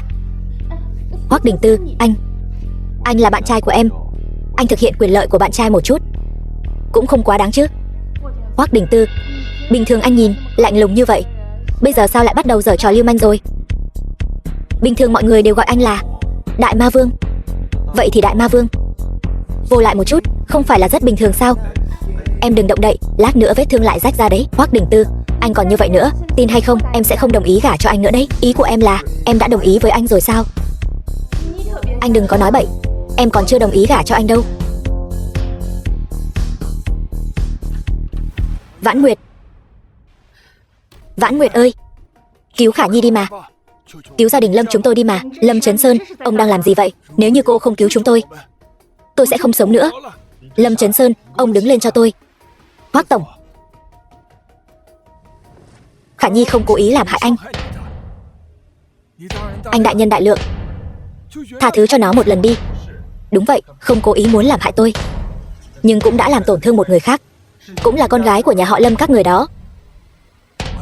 Vãn Nguyệt, Khả Nhi là chị gái ruột của cô đó. Cô chỉ có một người chị gái ruột này thôi, cô không thể không cứu nó được. Lâm Chấn Sơn, chúng ta ra ngoài nói chuyện đi. Đợi đã. Nói ngay tại đây. Hoắc Đình Tư, đây là chuyện của gia đình chúng tôi. Anh yên tâm, em có thể giải quyết tốt. Có gì thì nói nhanh đi, buổi chiều tôi còn phải về mở hội nghị. Nhà họ Lâm đã ra nông nỗi này rồi, cô còn tâm trí đâu mà mở hội nghị. Lâm Vãn Nguyệt, con phải nghĩ cách cứu lấy chị con và nhà họ Lâm. Nhà họ Lâm làm sao, liên quan gì đến tôi? Con nói cái gì vậy? Con đừng quên, con cũng họ Lâm. Vậy thì ông cũng đừng quên, tôi sớm đã đoạn tuyệt quan hệ với nhà họ Lâm rồi. Lâm Khả Nhi suýt chút nữa đã hại mất mạng con trai của tôi, ông còn muốn tôi đi cứu cô ta sao? Vãn Nguyệt, bà biết bao nhiêu năm nay là nhà họ Lâm có lỗi với con. Khả Nhi nó thật sự đã làm không đúng, nhưng xét cho cùng, chúng ta vẫn là một gia đình. Con đừng so đo với nó. Tha cho nó một mạng có được không? Tha một mạng. Vậy tôi thì sao? Tôi là em gái ruột của cô ta đó. Tại sao cô ta không thể tha cho tôi và Tiểu Trừng một mạng? Nếu không phải Hoắc Đình Tư kịp thời chạy đến, bây giờ nằm trong quan tài chính là tôi và con trai tôi. Con trai con. Năm đó, nếu không có Khả Nhi, con trai con sớm đã mất mạng rồi. Con không thể để mặt. Chúng tôi đã cứu con trai con sao? Tha cho chị con và nhà họ Lâm. Nếu như lúc trước mọi người không nhốt tôi vào nhà kho, con trai tôi có đến nỗi vừa mới sinh ra đã suýt mất mạng hay không? Chuyện của mọi người không liên quan đến tôi. Sau này đừng vì chuyện này mà tìm tôi. Lâm Vãn Nguyệt, con thật sự muốn tuyệt tình như vậy sao? Tôi tuyệt tình, chẳng phải mọi người cũng tuyệt tình như vậy sao? Tại sao cứ phải bắt tôi nhớ đến tình thân? Người bị Lâm Khả Nhi làm bị thương, bây giờ còn đang nằm trong bệnh viện. Nhưng con không đi cầu xin Hoắc Đình Tư thì sẽ không ai có thể cứu được Lâm Khả Nhi và nhà họ Lâm nữa rồi. Đó là chuyện của riêng mọi người. Nhưng ba nuôi con 18 năm, con chẳng lẽ không nên đi báo đáp 18 năm ân dưỡng dục này sao? Cha mẹ nuôi dạy con cái vốn dĩ chính là nghĩa vụ pháp luật mà họ nên làm. Sau này con cũng sẽ thực hiện nghĩa vụ của con, chăm sóc phụng dưỡng đến khi mọi người qua đời. Nếu như con là con gái ruột của ba, nuôi dạy con là điều đương nhiên. Nhưng con căn bản không phải con gái ruột của ta. Ba nuôi con 18 năm, con không nên báo đáp ân tình nhiều năm như vậy sao? Lâm Chấn Sơn, ông đang nói gì vậy? Tôi đang nói cô không phải là con gái ruột của Lâm Chấn Sơn tôi. Cô vốn dĩ không phải là con gái của nhà họ Lâm. Lâm Chấn Sơn, ông vì cứu Lâm Khả Nhi mà bịa ra lời nói dối hoang đường như vậy. Năm đó mẹ cô trước khi kết hôn đã có con với người khác, cuối cùng lại kết hôn với tôi. Nhưng cứ nhất định phải nói cô là con gái của tôi. Nếu không phải lúc đó Lâm thị cần phải dựa vào Tạ thị. Cô cho rằng tôi sẽ giữ cô lại nhiều năm như vậy sao? Vậy nên ông đều luôn hận tôi như vậy. Dung túng Lâm Khả Nhi ức hiếp tôi như vậy. Ức hiếp cô rõ ràng là do cô dựa vào thế lực của Tạ thị, mà lúc nào cũng hơn Khả Nhi một bậc. Bây giờ cái thứ tai họa như cô còn muốn hại Lâm gia phá sản, hại đứa con gái duy nhất của tôi phải vào tù. Lâm Khả Nhi bắt cóc chính là đại thiếu gia của nhà họ Hoắc. Muốn truy cứu cũng phải là Hoắc gia truy cứu. Ông muốn tìm người cầu xin cũng nên tìm Hoắc tiên sinh đi. Cô và mẹ cô đều là những người máu lạnh. Đồ xấu xa, đừng hòng ức hiếp mẹ tôi. Đồ con hoang. Bây giờ ông cũng xấu xa như người phụ nữ kia. Tôi phải dẫn mẹ tôi đi tìm ba. Cái gì? Đi thôi. Lâm Vãn Nguyệt, cô đứng lại cho tôi.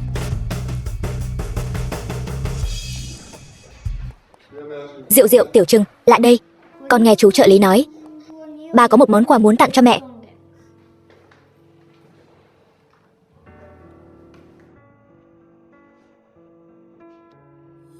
Không sai, chính là cái này.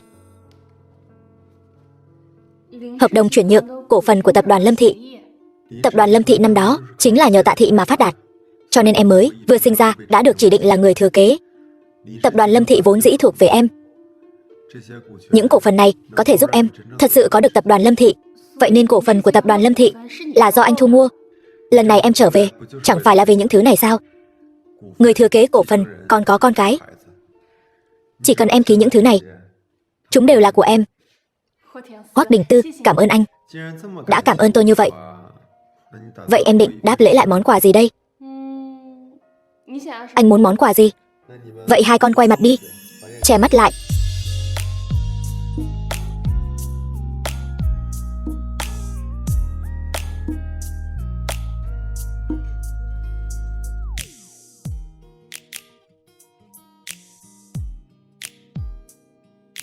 Nửa tháng sau,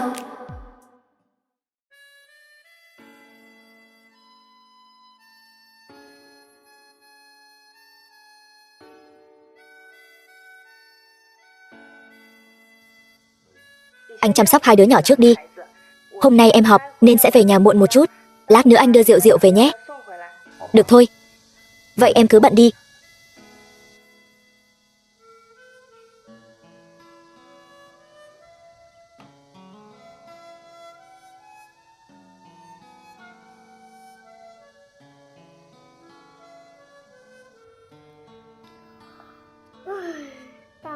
Đại ma vương biến thành ông bố ngốc nghếch rồi.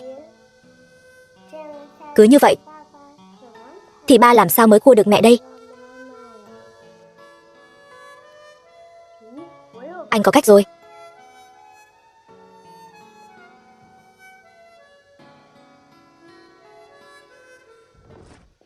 Không xong rồi, Hoắc tổng, tiểu thiếu gia và tiểu thư không thấy đâu. Cái gì? Chuyện xảy ra khi nào? Không biết. Có khi nào là người của Lâm gia bắt cóc hai vị rồi không? Tiểu Trừng đã từng bị bắt cóc một lần rồi. Chuyện tương tự không thể xảy ra nữa. Nếu không Vãn Nguyệt sẽ nghĩ về tôi như thế nào? Đúng rồi, cậu đi xem camera giám sát đi. Tôi đi xem Vãn Nguyệt thế nào. Vâng.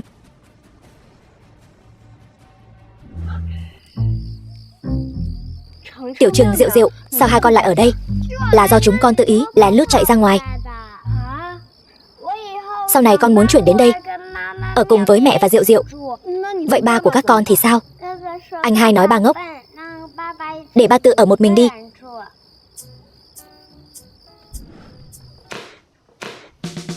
Hoắc Tử Trừng, Đại ma vương đuổi theo con rồi. Con không muốn về đâu. Đình Tư, đồ nhát gan. Con có gan bỏ nhà đi, con không có gan ra đây gặp ta sao? Thằng nhát cái. Ai thèm nhát cái chứ?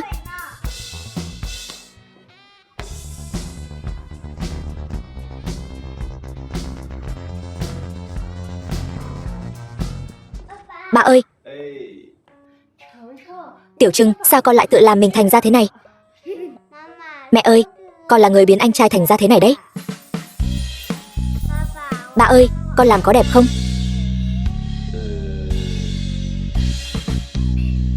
Đẹp, đẹp lắm. Dù sao con cũng không về đâu. Con muốn ở cùng mẹ và Diệu Diệu. Được thôi. Vậy tối nay ba cũng không về nữa. Cái gì? Sao hả? Em không vui sao? Em xem, chúng ta một nhà 4 người. Thế này tốt biết bao. Chẳng lẽ em còn muốn ném anh ra ngoài đường một mình sao? Hay là như vậy đi, anh dẫn Hoắc Tử Trừng về cũng được. Mẹ ơi! Không được. Nếu vậy thì vậy tối nay anh sẽ ở lại đây. Nhưng mà hôm nay anh ra ngoài vội quá, không kịp ăn cơm. Nếu em không ngại thì cho anh tiện thể ăn ké một bữa cơm ở đây nhé. Ba ơi, sau này con sẽ không gọi ba là Đại Ma Vương nữa đâu. Con phải gọi ba là Đồ Lắm Mưu mới đúng. Hoắc Tử Trừng, có phải con muốn ăn đòn không hả? Đi thôi, mẹ đưa con đi tẩy trang. Hoắc Tử Trừng, con.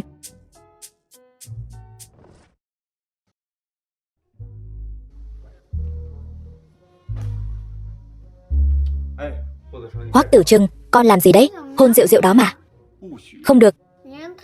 Đến hôn em gái mình cũng không được sao? Vậy cũng không được. Con là con trai, em gái là con gái. Con trai sao có thể tùy tiện hôn con gái được chứ? Nhưng mà chúng con mới có 4 tuổi thôi mà. Không được là không được. Diệu Diệu, ba nói cho con nghe này, sau này con cũng không được để bạn trai khác tùy tiện hôn con đâu đấy. Nghe rõ chưa? Dạ con biết rồi. Ngoan lắm, Diệu Diệu thật ngoan. Vậy Diệu Diệu và Tiểu Trừng chơi ngoan nhé. Ba đi vào bếp giúp mẹ một tay, được không? Dạ được.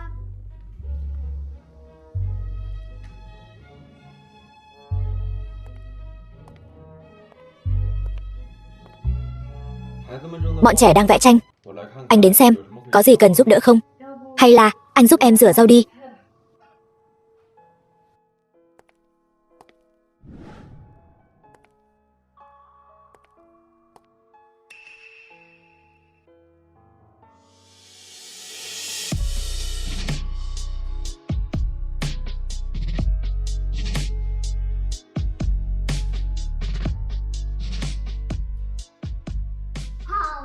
Được thôi, bà đúng là đồ lừa đảo. Không cho con hôn Diệu Diệu. Còn ba thì lại lén lút hôn mẹ. Thôi được rồi, mọi người ra ngoài chơi đi. Một mình tôi làm được.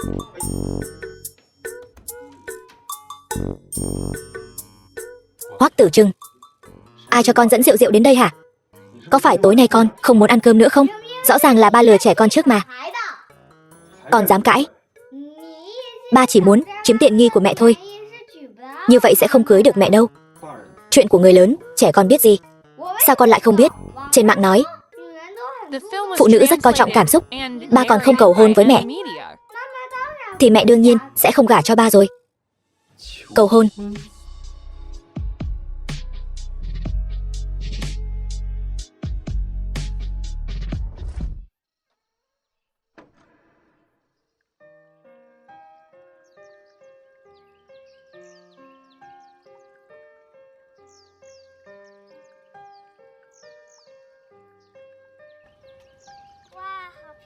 Đẹp quá đi. Diệu Diệu, em đợi anh với. Mau nhìn này, hoa hồng và nến, thật lãng mạn. Lãng mạn thì có lãng mạn đấy, nhưng cô không thấy kiểu cầu hôn này có hơi quê mùa quá sao? Đúng là hơi quê mùa thật. Rất nhiều chàng trai đều thích dùng chiêu này. Nhưng đó là thiếu gia của chúng ta, Đại Ma Vương mà người Hải Thành ai cũng biết. Anh ấy có thể nghĩ ra cách này để cầu hôn cô Lâm đã là rất tốt rồi.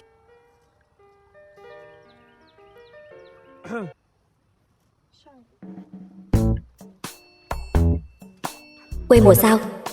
Đây là cách mình tìm trên mạng được nhiều lượt thích nhất đó. Chẳng lẽ là mình nhìn nhầm sao?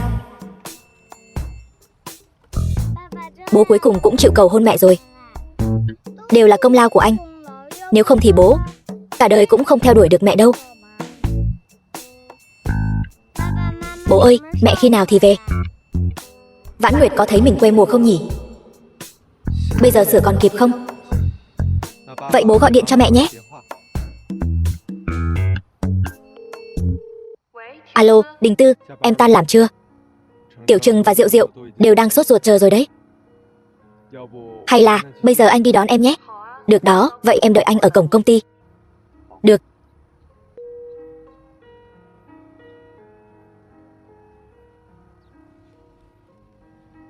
Vậy hai con ngoan ngoãn tự chơi đi nhé. Bố đi đón mẹ bây giờ nhé, được không?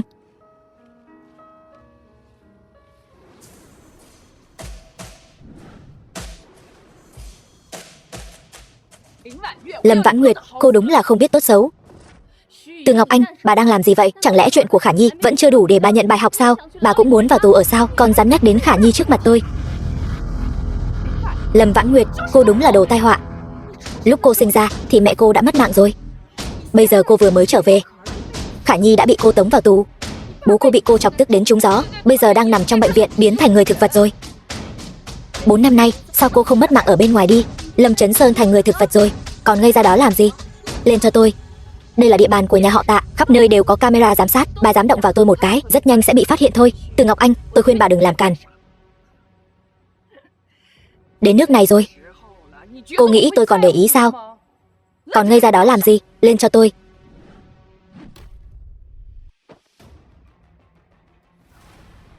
Lâm Vãn Nguyệt, chẳng lẽ cô không muốn nhìn thấy hai đứa con hoang của cô sao? Bà nói gì hả?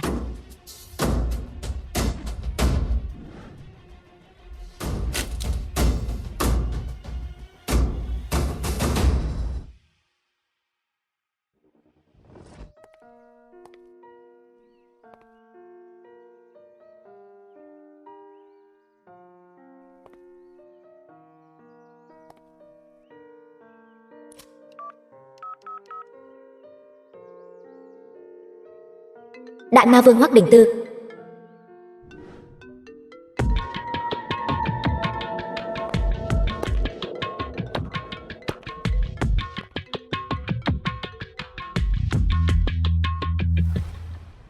Không hay rồi, Vãn Nguyệt gặp chuyện rồi. Từ Ngọc Anh, rốt cuộc bà đã làm gì? Tiểu Trừng và Diệu Diệu rồi, đừng vội. Đợi Hoắc Đình Tư đến, tôi sẽ tiễn cả nhà các người xuống địa ngục. Từ Ngọc Anh, mau thả Vãn Nguyệt ra cho tôi. Lên cho tôi.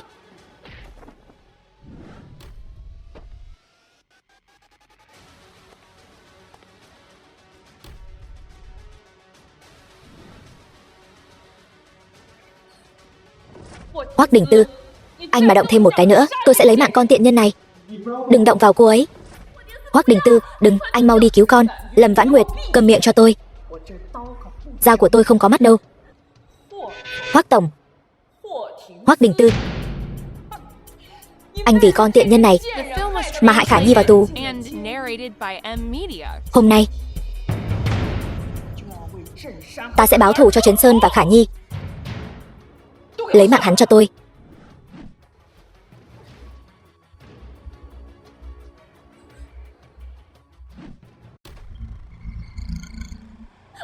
Đừng mà, ngoan ngoãn cho ta.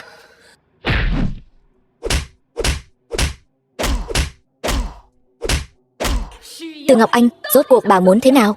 Nếu người bà muốn báo thù là tôi, vậy thì bà cứ nhắm vào tôi. Bà thả Hoắc Đình Tư và hai đứa trẻ ra. Thả hết ra. Lâm Vãn Nguyệt, cô im miệng cho tôi. Thả bọn họ ra. Cô cũng quá ngây thơ rồi đấy. Lâm gia chúng ta đi đến bước đường ngày hôm nay đều là tại cô.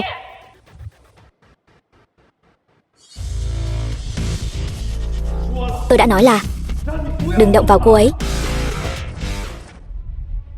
Lâm Khả Nhi là do tôi đưa vào. Cổ phần Lâm gia cũng là do tôi bảo người thu mua. Chuyện này không liên quan đến Lâm Vãn Nguyệt. Bà thả cô ấy ra. Bà muốn mạng của tôi đều có thể cho bà. Hoắc Đình Tư, anh vì con tiện nhân này mà làm đến bước này. Vậy Khả Nhi nhà chúng tôi thì sao? Từ Ngọc Anh, trò chơi này vui không?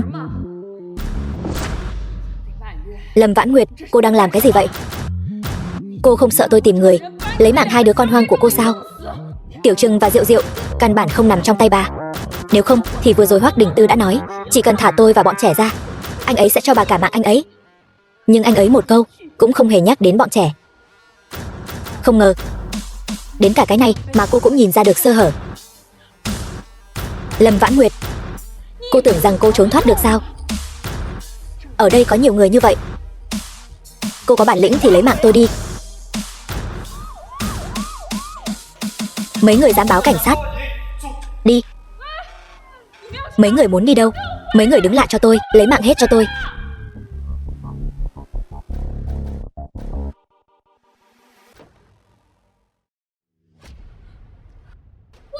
Hoắc Đình Tư, Hoắc Đình Tư, Đình Tư, anh không sao chứ?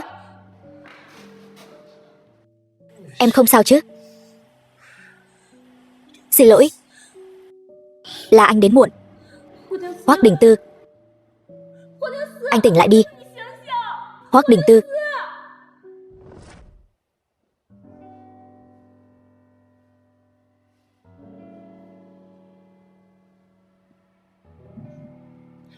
Đình Tư, anh tỉnh rồi. Anh có muốn uống nước không? Anh có đói bụng không? Em đi lấy đồ ăn. Vãn Nguyệt, em ngồi đi.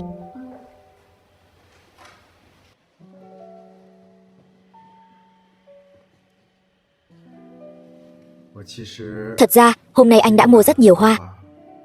Vốn dĩ muốn cầu hôn em. Không biết bây giờ có tính là muộn không? Hôm nay anh muốn cầu hôn em sao? Đúng vậy. Anh thật sự chưa bao giờ để ý một người đến như vậy. Thật ra từ 5 năm trước, chúng ta đã nên ở bên nhau rồi. Nếu như sáng hôm đó anh có thể dậy sớm hơn 10 phút, có lẽ chúng ta đã không bỏ lỡ suốt 5 năm trời. Vãn Nguyệt, anh thật sự không ngờ anh lại có thể để ý một người đến như vậy, yêu thích một người đến như vậy. Khi anh không biết cha của Diệu Diệu là ai, thật lòng mà nói, anh đã vô cùng ghen tị. Nhưng khi anh biết cha ruột của bọn trẻ chính là anh, vào khoảnh khắc đó, anh chưa bao giờ cảm thấy mình may mắn đến thế. Vãn Nguyệt, anh thề những gì anh nói đều là thật, không cho phép anh thề.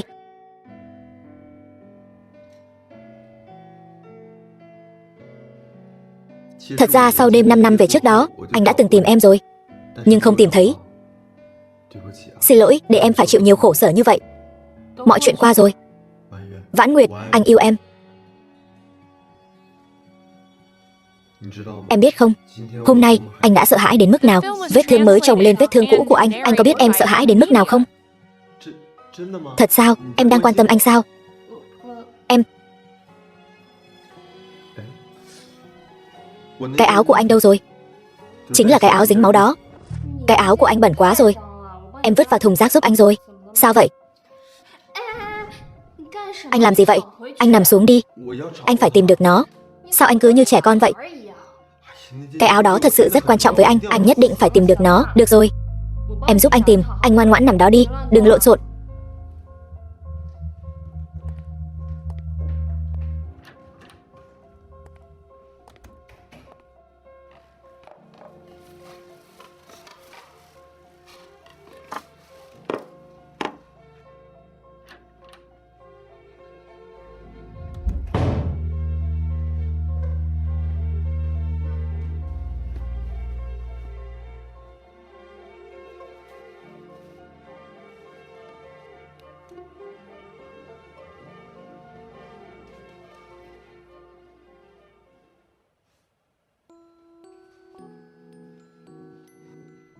Vãn Nguyệt, gả cho anh được không? Hoắc tiên sinh, chúng ta mới quen nhau mấy tháng, anh đã cầu hôn em rồi, có phải tiến độ hơi nhanh quá không? Vãn Nguyệt, thật ra anh rất hối hận. Anh hối hận vì đã không gặp em sớm hơn, nhận ra em sớm hơn. Đời người ngắn ngủi, chúng ta đừng lãng phí thời gian của nhau nữa. Gả cho anh, được không? Được. Thật sao? Em thật sự đồng ý lấy anh rồi.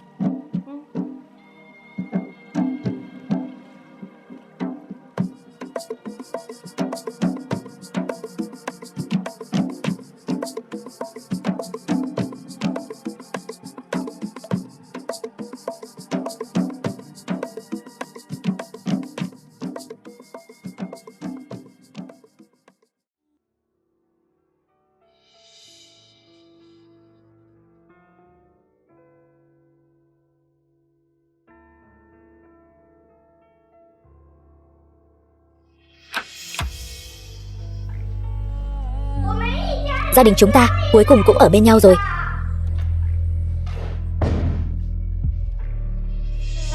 Ba ơi, mẹ ơi, con yêu hai người.